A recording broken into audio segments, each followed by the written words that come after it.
रामायण के अनुसार राम अयोध्या नगर के राजा दशरथ के पुत्र थे।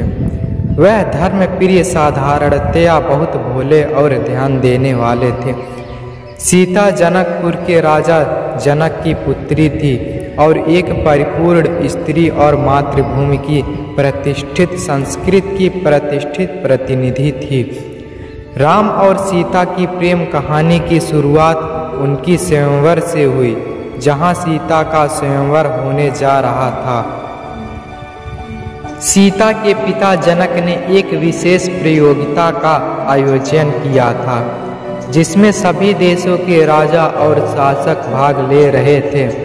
यह प्रतियोगिता किसी एक ब्राह्मण द्वारा विजय प्राप्त करने के आधार पर आयोजित की जाएगी, जिसे सीता का पति बनाने का अधिकार होगा।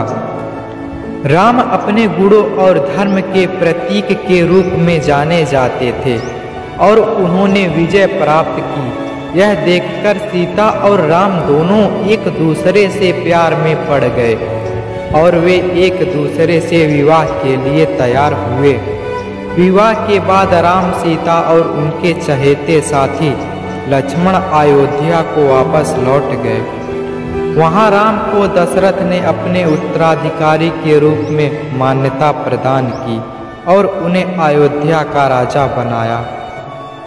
कुछ समय बाद राक्षस राजा रावण अपनी बहन शूर्पणखा के सहायता से अयोध्या के वन में आकर राम, सीता और लक्ष्मण को छल से हरा दिया।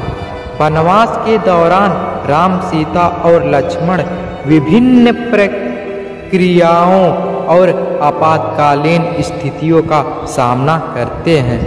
एक दिन रावण ने सीता को अपहरण कर लिया और उसे लंका नगर ले गया।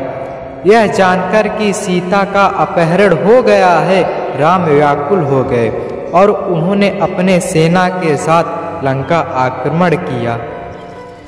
उन्होंने वानर सेना के साथ मिलकर रावणा की सेना को हरा दिया और सीता को बचा लिया।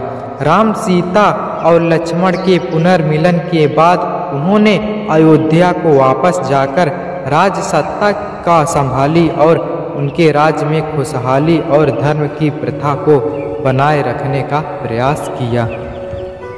राम और सीता की प्रेम कहानी एक उदाहरण है, जहां प्रेम, समर्पण, धर्म और परस्पर सम्मान की महत्वपूर्ण मूल्यों को प्रदर्शित किया गया है। यह कहानी हमें प्रेम की महत्वपूर्णता, धर्मपरायणता और बुराई से लड़ने के महत्व को सिखाती है। जय श्री राम।